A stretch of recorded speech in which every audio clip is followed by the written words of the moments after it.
İki iş etmeli. Hem bendegi etmeli, hem namayenlik etmeli. Allah Teala bana iki tane vazife verir. Hem Allah'a bendegi etmeli, öz vazife şahsiyeti bitirmeli, hem camian kabalında bir zahmet çekmeli. Bu gururun nereden çıkarıptırlar? Ulamalar Sure vel asr için kafi ediptirler. Vel asr, kasam bakın ikinde. Allah kasam ismet ya. İnnel insane lefî khusr. Birçok yerin gününde her cinsi insan var yok insaniyet. Şunun bir kat'en betbaksılığı için mühürlüyor Allah Teala. Üç tane tekit. Bir Allah vel asr kasam etiptir. Toram inne bidûne şek deyiptir.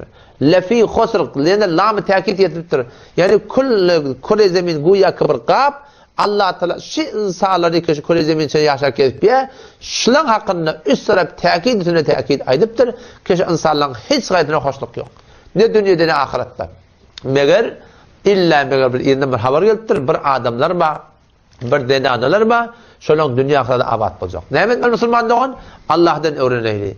İllellezîne âmenû ve amilus salihat ve tevâsav bil hakkı ve tevâsav bis sabr. Dört iş biriktir Allah Teala. Dört işi böten ikide bir iş, ol ikide başka bir iş. İllellezîne âmenû, meğer ol erkeklerine ki iman getirdiler. Önce la ilahe illallah Muhammed Resulullah vardı için.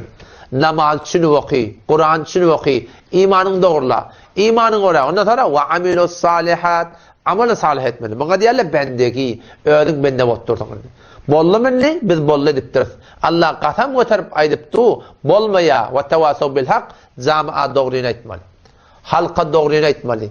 Bir Müslüman doğana hayır kahi edip, doğruyunu ediptirmeli. Doğruyunu kim etmeli? Eğri edip duran adam etmeli. Yalnızıp duran adam etmeli. Bana neyme, öğün kavatan molya, halk ben neymişim var, Müslüman doğan, doğru Kur'an'da, Rabbim Allah Teala'nın kasam biçip aydan kefletir. Ondan sonra ne bu? Tevasav bis sabr. Birbirine sabır istikamete çağırmalı. Ki doğru gelecek basan, uzak yol bir. Birbirine istikamete çağırmalı. Uzak yol. Durmak olsa, kıyınçılıklar geliyor, naratiler geliyor, perişaniler geliyor Müslüman doğan. Allah'a yalvarıp birbirine tavsırıp durmalı ki Müslüman doğan. Bizim kanımız, Peygamber'in kanını koydu. Her kim burada diyor, istikamete değil. Sabır değil, istikamet. İlk olağan bir şart Müslüman doğan. O zaman şu taydan o da, devam etmeli. Olgu olmalı, olgu vecermeli. Kavl olmalı, kavluk etmeli. İle vera olmalı, dine vera olmalı. Halka vera olmalı, halka vera olmalı Müslüman doğan. O zaman eğer biz şey etsek, şunun bereketine dünyamızda abat bulur, ahiretimizde abat bulur Müslüman doğan.